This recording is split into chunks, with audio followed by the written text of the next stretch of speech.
Were Villa right in their decision to sack Gerrard? Of course they were. Will they be right in their decision to try and sack me? No. No, of course they're not. I'm the best manager they've ever had. Welcome back. Talking about fantastic managers that Villa had. We're playing against Norwich in the 5th round of the Cup against a certain Young Smith, otherwise known as Dean Smith. It's his actual name. It's what he likes to go by. Fair enough. We have ourselves currently in 9th. We're doing all right, considerably better than where we were when I last left you. We've been through quite a while, and we've got one fella on the way in. So I'll show you him in a little bit more detail. Before we run into where we've been, where we are, in a little bit more kind of detail, I already said it.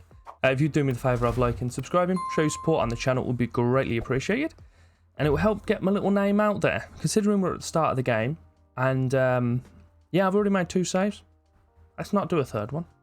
So throughout the course of January, we've only made 3 transfers. One of which we let Robin Olsen go over to Tigres for 9.75 million.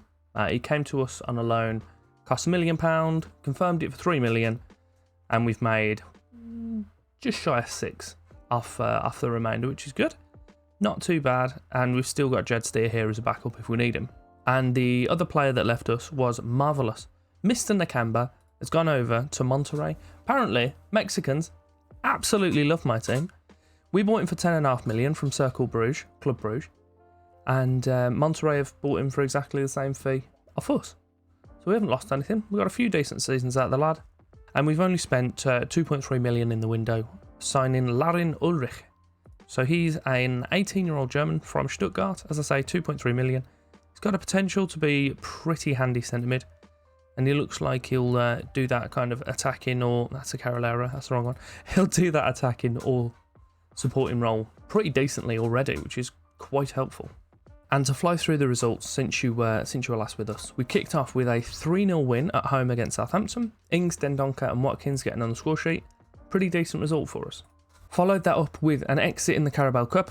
Nottingham Forest getting the better of us. A pretty poor game all the way round, but Willy Bolly managed to score a header off a corner.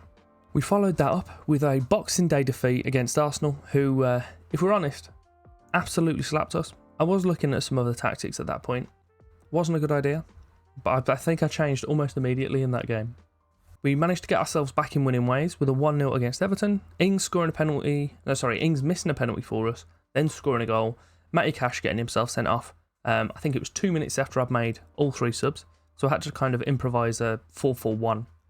Which did the job, to be fair, and secured the game.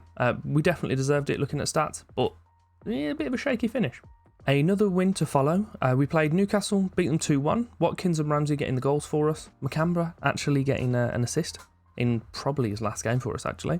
Picked up another 2-1 win away at Reading this time in the first round of the FA Cup, or at least our first round. It would be the 3rd round overall. McGinn and Coutinho scoring late to turn the game around in our favour. Ings did have a goal ruled out, and Shane Long missed a penalty really early in. I say he missed, Martinez made the save. Our little win streak of, I think, 3 games has dropped off now. So Edouard, Buendia for us, and then Mark Guehi scored in a 2-1 win for Palace. A relatively even game, but if anyone deserved it, it would have been them. And we're getting straight back on it. No hesitations. Bentancur, there we go. He scored the opener of the game in our 3-1 win against Tottenham. Coutinho scored the equaliser for us. Bissouma then got himself sent off. Ings immediately took the lead for us. Coutinho made it 3-1 before half-time, and that's how it stayed. Following Forest knocking us out of the cup, we demolished them in the league. A 4-1 win. Buendia and Watkins scoring in injury time of the first half. Konsa adding a 3rd. Lingard scoring a pretty good goal for them, to be fair. And Watkins scoring late to regain our 3-goal advantage. The 4th round of the Cup saw us progress again, away against Bournemouth, a 2-1 win. Buendia scoring straight out the blocks, Moore scoring a penalty for them, and then Ings getting the last goal of the game to make it 2-1. The most frustrating start to February, Watkins scoring early for us, had a goal disallowed against his old club in the 31st minute. Ings scoring a penalty. Happy days, went in at the break, 2-0 to the good, lost the game. So Tony scored 58, Tony scored a penalty 78, and then Shomurodov scored in the 94th minute of the game in a 3-2 win for Brentford. Followed that up with a pretty decent 1-1 against Chelsea, with Ings and Mount on the score sheet. A 2-2 to follow at St James's Park. Ings and Wilson scoring early for each team. Vilcha and Buendia both had goals ruled out. And then Ings scoring for us, and Isaac in the 95th minute after Carlos managed to get himself sent off and leaving us, 15 minutes with injury time to hold on to our win, which obviously we didn't manage to do so. And most recently, a 2-1 win, deservedly so, at home against West Ham. So Ings scoring both the goals and Antonio scoring the... I was going to call it a consolation for West Ham, but it was still pretty early in the game. It was right off the second half kickoff. But that's where we are. So we jump in now to the game against Norwich, and we'll see who we're going to be playing. So we have Martinez in goal, Cash, Bednarek, Carlos and Digne as our back four. Louise playing just in front of those with McGinn and Ramsey in the middle. Not the best of friends in centre mid, but hopefully we'll get that sorted out sharpish. Watkins and Coutinho outside of Ings up top. We do have everyone else's full fitness, which is good, so I can throw in Buendia if needs be. But we'll give Watkins this game, out on the right, and see what he can do. A free kick right on the edge of the box. Coutinho's over it. Top left corner, lad. Go on. Oh, he scored. He definitely wasn't top left-hand corner. I've just realised, I never addressed it. The room behind's different. I do have a drawers like here. I wasn't aware as to how it would look. I'm tempted to move my table over that side, so I don't just have a mass of nothing behind me. I'm having a little shuffle around, and obviously I got my Penguins jersey because they're brilliant, and there's a penguin. Penguins are cool, so why wouldn't you want that? It's a penguin. It's playing hockey. There's an angry penguin playing. Sorry, focus. Coutinho on the left. He's poked it in. It's 2-0. 10 minutes. Should we go back to the jersey? Byram heading down that right side for Norwich. He sees a highlight immediately after our second goal, so hopefully they've scored. Martinez plays it short to Louise, our playmaker, in the middle. He pops it out to Digne. There's a few people in front of him, even one behind if he wants to take that. Gorgeous. Right, so we'll keep possession, do what we normally do. McGinn's been tackled. Fantastic start. Nunez puts it forward. The striker wasn't fancying it at that time, which is nice. All the way back to our goalkeeper. So, Bednarek, Cash, out to the right. Beautiful. Watkins, Louise, Ings. Just keep possession. Don't get tackled. They can't do shit if we've got the ball. Digne's out on that left side. There's no one in the middle now, unfortunately. He whips it. We scored.